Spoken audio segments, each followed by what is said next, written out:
This program is part of the Cosmic Potato Podcast Network. For more shows like this, visit our website at cosmicpotatonetwork.com. Watching television, watching television. Watching television, watching television. I need all the image, I need all the sound. I know the info right into my mind.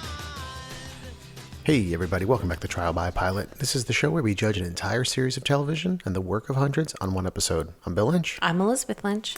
How are you?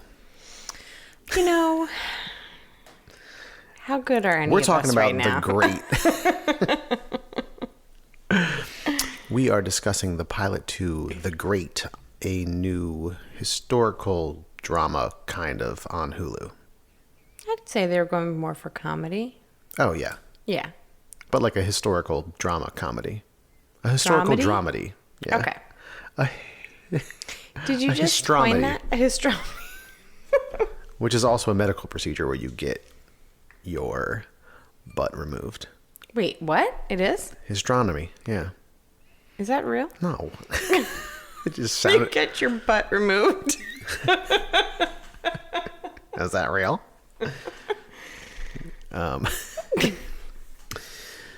This was created by Tony McNamara, who also wrote the screenplay for The Favorite, Which we loved. which we loved.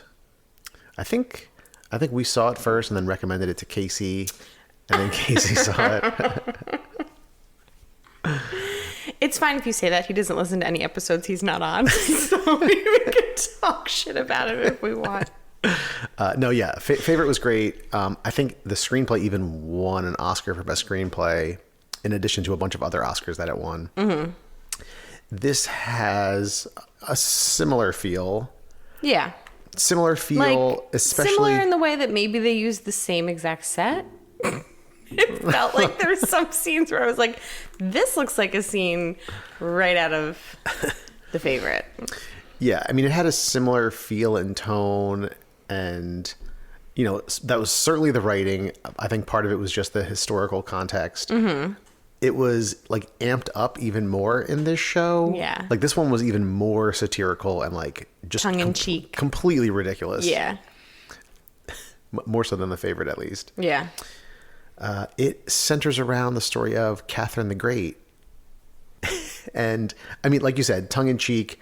Every preview I saw for this show, they're making it like well known, like, hey guys, relax. Yeah. You know, we're not taking this seriously. Even the title card for the show said The Great with an asterisk, and then it said an occasionally true story. Right. So, I mean, They're taking liberties with it, with the story. I mean, I think the only true thing is like the really, really broad strokes. Yeah. I mean, I think every detail is just made up for fun. Yeah, I think they're just kind of like, oh, well, this is what we know about this person. What, you know, how can we imagine him or her in real life today? But Like, also not in a today, ridiculous... but it's like with personalities we can relate to. You know? Sure. Like Yeah. Peter is like a frat guy. Yeah, Like a total bro. Yeah. So it opens up with Catherine talking to somebody. Well, at that time she was Sophie. Sophie, okay. Yes. Oh, yeah. And she's heading to Russia. She just found out that she's being married off to Emperor Peter. And she gets there and she's introduced to him. And he's like a jerk right away. Yeah. But she's excited. Like when she's talking to her friend in the first scene, like she's so excited to be married off. She's not like, their family's not well off. She's a princess, but not like a well off family. Right. And she's happy and like has, you know, has these like romantic ideas of what it's going to be like. Yeah. And I think she thanks him for like writing the letter that he wrote her. It was so beautiful, the poetry in it. And he's like, I have no idea what you're talking about. Right. And he like turns to one of some count who is like part of his little ensemble, like the intellectual guy. Mm-hmm. He's like, oh yeah, I whipped something up real quick. Then she is introduced to her attendant, Marielle. they're in her bedroom that night with the priest, who is like, long beard, old guy, and he has to check to make sure her inner wall hasn't been breached yet. And so she doesn't really know what that means. She's like, which wall? Yeah. And so Marielle whispers to her, and then the guy fucking sticks his two fingers like way into his mouth and like slowly pulls them out. Like, Yeah. It was Pretty gross. gross. Bill just graphically described that for you all, like we needed that. Well, somebody's got to describe this plot. It's their wedding night, and she's talking with Marielle again about like what she expects from, her first night with her new husband. And she's just going on and on and on about it, and how her like mother told her how lovely it was going to be, like all this like flowery nonsense. And then when it's over, he whispers poetry into your ear until you both fall asleep in each other's embrace. And Marielle's like, yeah, that's pretty much it. Then he comes in to their marital bedroom, and he's with like his hunting buddy, and they're talking about ducks. Right. And he like just throws her onto the bed, has sex with her for like 30 seconds while he's talking to his friend in the doorway about ducks, and then leaves. Right. And she's just like left there like, what just happened? Yeah. And then we kind of get like it transitions into night and then day again. And she's just like sitting there in the same position, just like dumbstruck by what just happened. Right. She's still determined though to make it work. Like she hasn't given up that, like she like writes a list. Like she's going to learn to love him, make him love her, and then find culture or something. Culture and education? Culture and education, yeah. Then the two of them, Peter and her, are walking down the hallway, and he introduces her to his deceased mother, who he couldn't bring himself to bury. So she's just in a glass case in the hallway of the palace, just decaying. Yeah, it's pretty So weird. awful. Then he's going somewhere, and one of the, ladies of the court is going to take her away somewhere. And he's like, I think it might be pleasant to have a wife. And he just like honks her breasts in front of these other people. And he goes, yes, pleasant. And then he goes, come here, you fat fuck. And he's like talking to like the general. But it's just like you said, just like a total douchebag bro. Right. He's just playing. That's all he does is just play. Right. So she goes out with the ladies of the court, and at first they are all like sitting in a circle somewhere, like talking about hats, because that's apparently like what they did. Like he even said like, oh, go talk about hats. And she brings up a book, and they all think it's a joke because none of them can read at all. Right. And then they go out into the courtyard, and they all stand under a tent, and they throw colored balls. They just like have it looks like a bocce ball or something. Right. And they just like gently toss it into the grass, and then their attendants go get the balls, and they bring them back, and then they throw them. And she's like, oh, how long do you guys do this for? Like, oh, all afternoon. Yeah, like Every day. I wonder if that's real. Maybe it was like an exaggeration of just like some kind of like mind-numbing activity that they had the women do. I believe that has some kernel of truth to it. Yeah. So Marielle can see how miserable she is, and is like, oh, I'm going to take the lady back to her chambers to rest. And then like she gets into like a little tiff with some of the other ladies of the court, and we find out that her family was in the court until her father like offended Peter, and he like turned them all into servants. Right. Basically. That night she goes into Peter's Sophia, is her name? No? Sophie. Yeah, I don't think she was named Catherine the Great until Catherine until after she converted to Orthodox. Oh, okay. So Sophie is her name. So Sophie goes into the bedroom and like takes down her dress, and Peter's in bed with like the covers pulled up, and he's like, oh, great that you're here. And he like lifts up the covers and says, move over. There's another woman in bed with him. Right. And he convinces her to like come join them anyway, even though she's horrified by the idea. And then the next day, she's taking a walk with Peter through the woods, and he's hunting rabbits, and he just has like two like guns, one in each hand. And like as they're having this conversation, every once in a while he'll be like rabbit and fire one of the guns and completely miss whatever rabbit was like right next to the path. And she convinces him to let her form a school. Right? Yeah. I'm sorry. I was waiting for you to finish that. I needed like a little bit of something to fill the space here. And then he has like, I don't know, 20 or 30 guys behind him, just like walking along with him, like while he hunts to like laugh at his jokes. Right. And then like he misses another shot and then like screams like, all right, everybody drink, everybody fight. And then they start punching each other. Then later that day or whenever, Peter is with his inner circle talking about the war effort against Sweden, Switzerland. I don't remember. Somewhere, something with an S.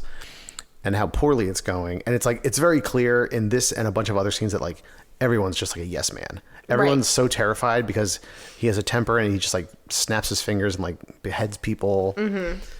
And it's revealed by the Count, who I can't remember his name, that the school that Sophie is starting is going to be for women to learn to read. And he's like, what? And everyone's just like appalled at the idea. Most people are appalled at the idea. Because his reaction when she asked that, he's like, well, if it makes you happy, you can do it. And she's like, he's just kind of like, yeah, whatever. Right.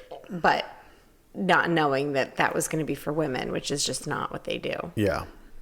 And so he has the school burned down. You know, it's just like a little like one room. Because first that priest is like, I'd like to oversee the curriculum.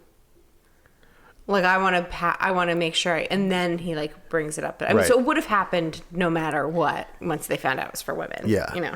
Yeah, everyone keeps talking about all these ideas that are like sweeping through Europe, especially French ideas that Sophie had been reading about, and it's like very taboo for the Russians to accept that stuff or talk about it.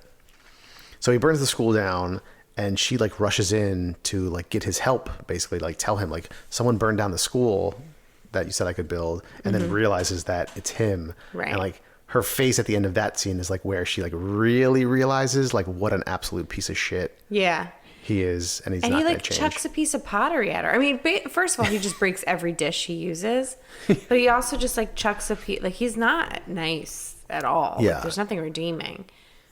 Yeah, every scene he just like yells huzzah and like throws his glasses up against the walls basically, or the ground. Then the next day, she is lying out in the grass in the sun, and the general comes over to talk to her briefly. And they don't like say anything outwardly, but like she kind of questions how good of a leader Peter is to the general, and also mentions like, hey, my father was a military man, and you know he had these philosophies, and they kind of have like a, I don't know, like a thoughtful moment. Yeah. Which is one of the first that she's had. Then that night there's another party where Peter's just like shooting shit during the party, and as she shoots a person in the leg, and then as she's about to go take a walk with the Count, she's like petting her bear, which by the way, she has a bear. Right, that was like his wedding gift to her. Yeah. He just like fucking shoots the bear and kills it right in front of her. Yeah. And so she storms up to where he's standing, slaps him in the face, which was like, you know, the entire room just went dead silent. She leaves, goes to cry in the library as he's like left standing there awkwardly. But then we see him come into the library, and he like tries in his like douchebaggy way to bargain with her, but really just ends up threatening her at the end. And at one point he says like, you know, I know you're in pain, but it's not like the pain of, what does he say? He says that he doesn't beat her. Oh yeah. He says he doesn't beat her. So like you don't know how lucky you are. Right. And she says something about how she's I'm in pain anyway. Yeah. And it will, cause also he says to her, you're the only, you know, you're making this difficult. Like you're the only person who doesn't love me. And she was like, if you had shown me any kindness, I came here with a heart full of love for you. And like, she really was so excited Yeah. And so then he says that you don't know how lucky you are because I don't beat you. And he keeps comparing her to his mother. Yeah. You know, how wonderful his mother was. My parents didn't have these problems. And then he just punches her right in the gut. Yeah. To And show she her. doubles over. He's like, if you ever cross me in front of people again, like, Yeah. basically I'll do this again. So she's miserable and asks Marielle, her attendant, to help her escape. And she's like, no, I can't do that. It'll be a death sentence for me. And then Marielle and the priest are talking, and she says, like, you know, she wants to escape. Like, she's not happy because he's been tasked with keeping her happy. Right. Or as happy as she can be. Yeah. And so we see them like packing up a trunk, and a bunch of servants like bring this trunk out to like a horse-drawn carriage. They leave the castle, and she's hiding inside. Of course, this was all orchestrated by Peter.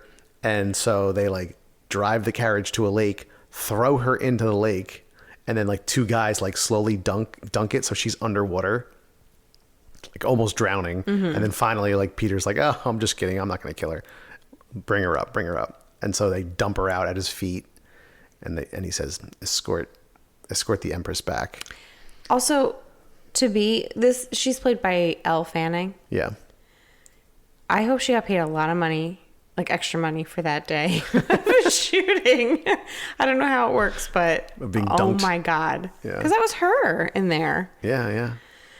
I don't know how they actually shot the scene. She may have not actually been in a chest. My guess is they weren't actually drowning her in. But I'm just saying, like, to be in a small space and water rushing in, that happened. Yeah. So. And so she's back in her quarters again, and she picks up like a cheese knife or something from the tray, a very sharp knife, and like is holding it to her wrist as Marielle and some like very young servant boy come in. Right. And so they have this discussion. Yeah, Marielle is telling her that there's no lineage, so if there's no heir and something happens to the emperor, then the empress would become ruler of Russia. Yeah. You know, not so subtly, suggesting that she should be the ruler. And don't kill yourself. Yeah. She's funny. I like her hand. What is she? Yeah, like her handmaiden something. Yeah. But while they're having this serious conversation, it's like interspersed with her telling the young servant boy, like, "Oh, go get a bucket for the blood." Mm-hmm. Like you're not going to kill yourself, right?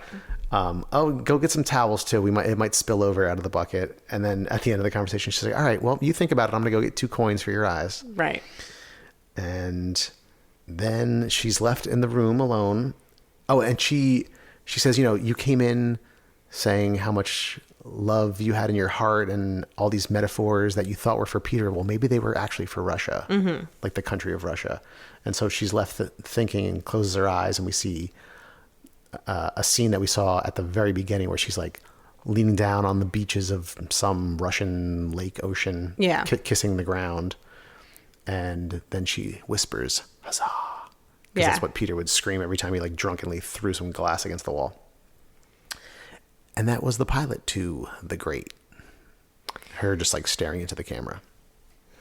Yeah. So what did you think? I really liked it.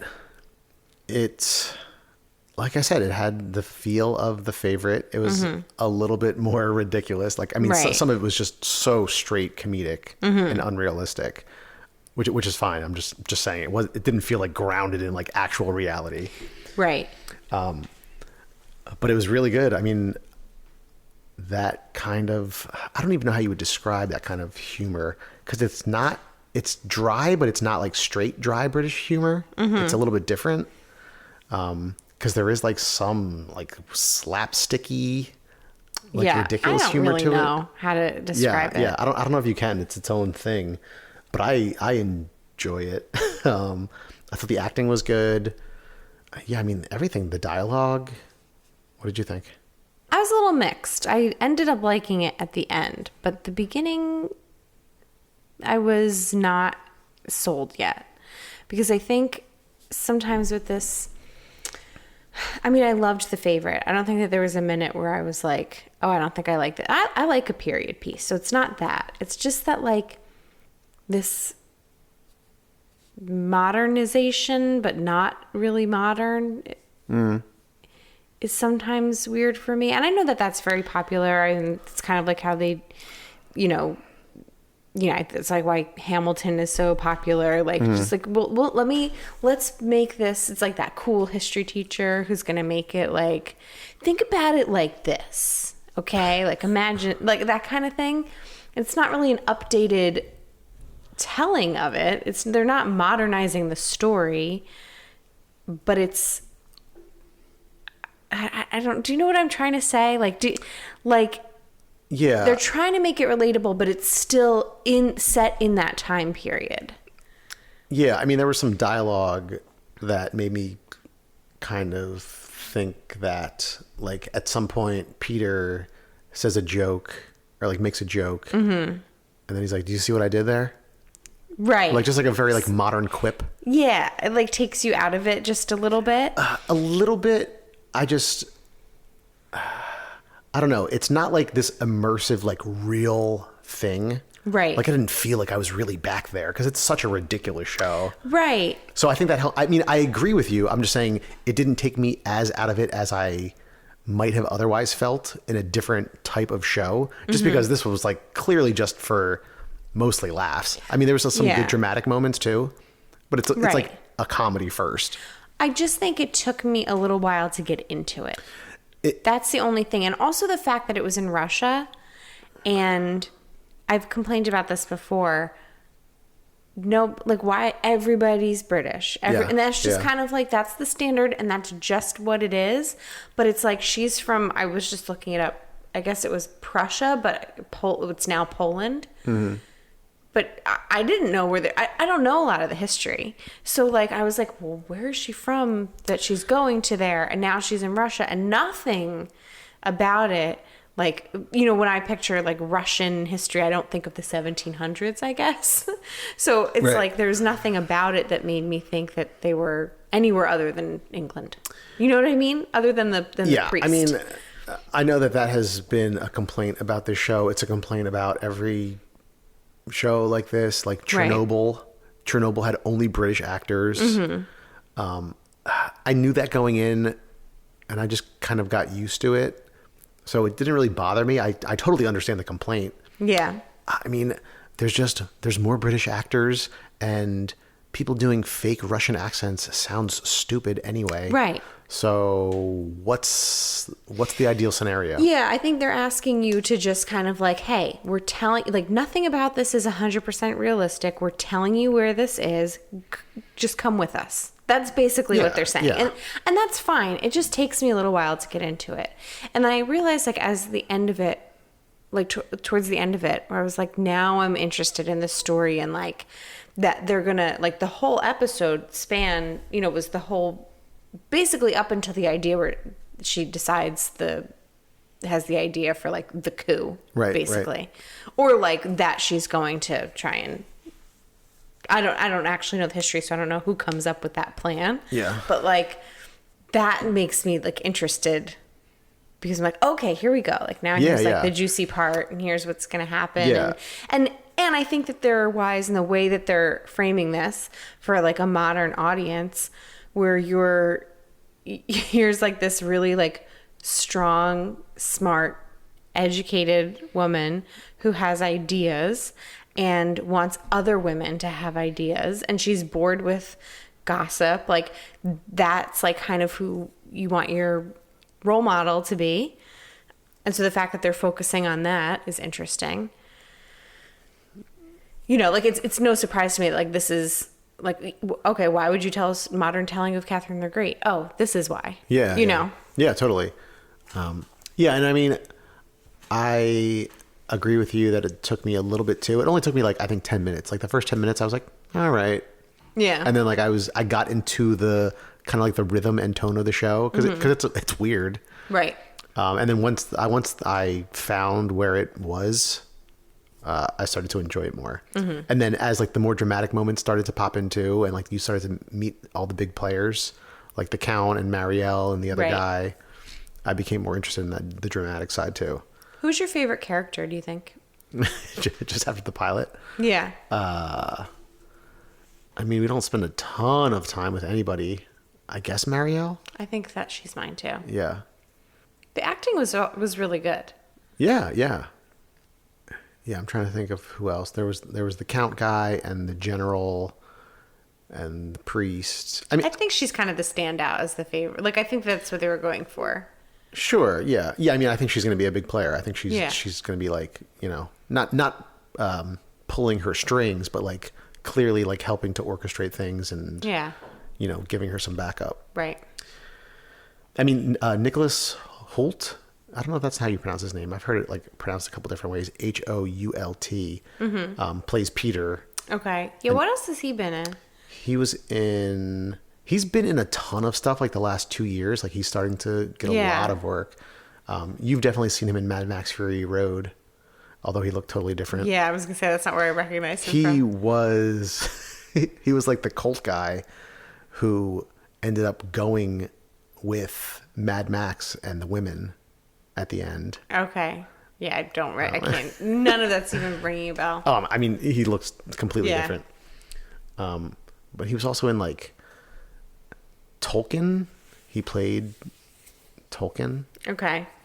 and some zombie movie where he was a zombie but like still had feelings, and then some girl falls in love with him. I don't know. Oh, I know what you're talking about. I didn't see it, but I know what you're talking He's been in a about. bunch of stuff lately, Okay. and he was in The Favorite. That's probably where I know him from then. Yeah. He was.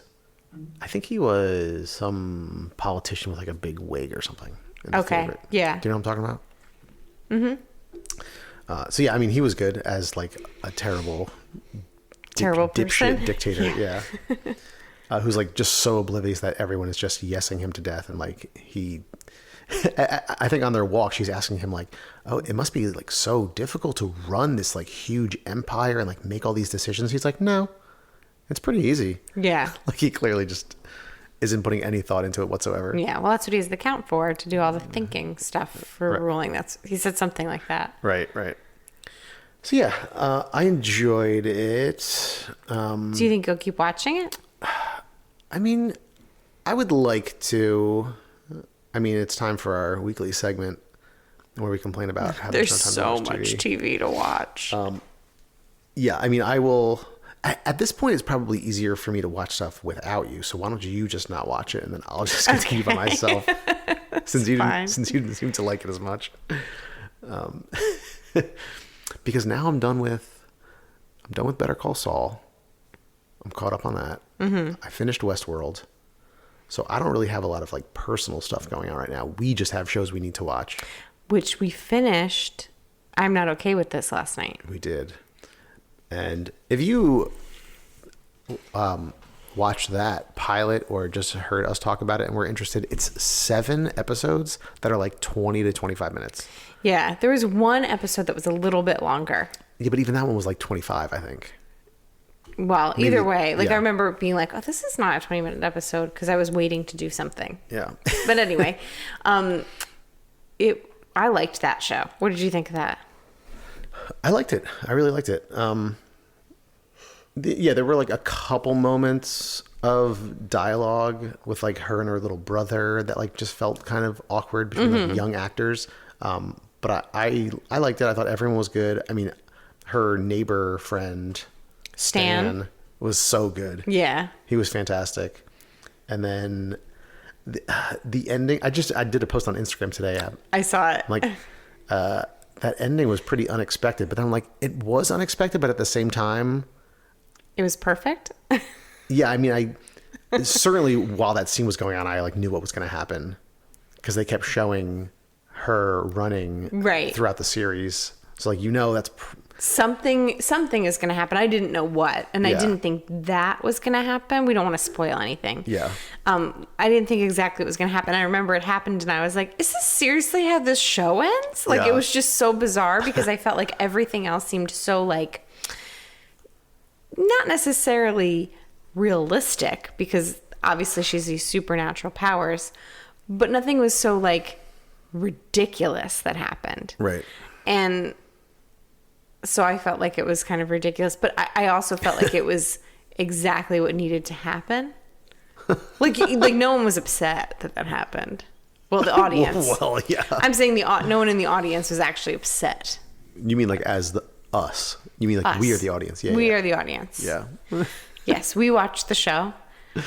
I You meant in the scene. yeah. Well, anyway, so I think no one in the audience as us was actually upset. None of the viewers were upset. Thank you for that correction. So whatever, I liked it, and I thought that the way it actually ended was like a cliffhanger that I'm excited. Yeah, I was intrigued by the end. You know, I'm excited to see what happens. Yeah, just so quick, so nice and quick. we like short. Bang, bang, boom. You're in, you're out. We gotta go to bed. Yeah, so we wrap that up, but we have to watch Dead to Me.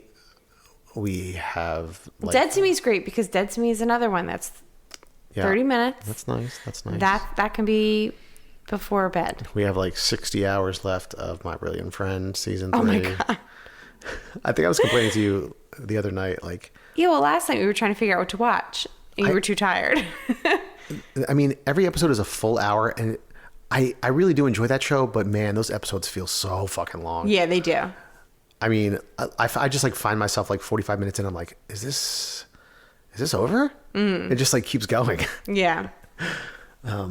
So yeah, that one is just like tough to get on. But I like that one. I don't mind that unless I'm really tired. Like I would never start watching it right now because I'm exhausted. Right. But like it lulls me. And so like I feel like comforted in this weird way when I watch that show. I have like a weird experience when I watch that show. I just like there's nothing else exists. I think you just listen to the accents and don't actually. No, I know what's going on. I'm taking it all in. I know that it's not pleasant, but there's something that I'm just like in another world. I'm just kidding because I don't know how you could be soothed by that show because it's like. It's truly the language. That's what it is. Anywho, so what do you think about The Great? Do you have any interest in continuing to watch? I have a little interest in continuing to watch it. Okay. But I also don't feel like I need to like start it and finish it like right now. You know what I mean? Yeah. Like I don't think that things are going to get spoiled in a way. It's not like a Game of Thrones type of show where you don't, or like Killing Eve where we like make sure we watch it. Oh shit, that's on tonight. Yeah, damn it. I guess we'll watch that I tomorrow forgot night. about Killing Eve. What do you think of this season so far? I don't know. I mean, I want to know what happens, but I'm not like, I don't know. I mean, I'm still enjoying it fine. I just don't know if I'm as crazy as I was. Well, nothing's like season 1, Yeah. you know? Yeah. But there's a lot about that show too that's like there's like a feeling about it and I like honestly I can watch it just for Villanelle's clothing. Truly like just her wardrobe. If I could Icon. If I could play any character. If someone asked me like, okay, anything that's out there right now, what character would you want to play? I would say Villanelle just for the wardrobe. So I don't know. I get it. It's not as good as season 1, and I think it's also like because it's going so far away from everything, and they've seen each other that like tension is not there in the same way. Yeah. They've seen each other. They've met. They have this like weird relationship. Villanelle is like more human than she ever has been. But I'm still sticking around for it. Yeah. I didn't mean to say that I'm like losing interest that quickly. I just don't know if I think it's slowly sliding. Yeah. I mean, sometimes that happens. I mean, Peaky Blinders was like one of my favorite shows. Do you feel like that slid or it was just... I think it slid a little bit. Yeah, maybe. What did we watch? Seasons 1 and 2, and then I think season 3 we stopped. I think we watched 3 and then the first episode of 4. Maybe. I don't remember. I don't remember either.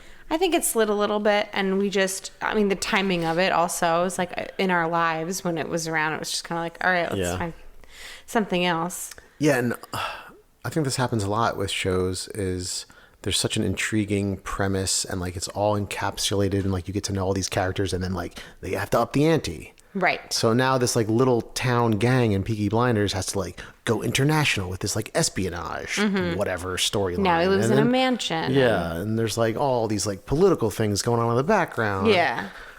I don't know, just like loses the magic that made it such an interesting show. Right. It doesn't necessarily mean it's bad, but it's just not the same. I'll go back and watch. Like, sometimes I think I want to go back and watch season 1.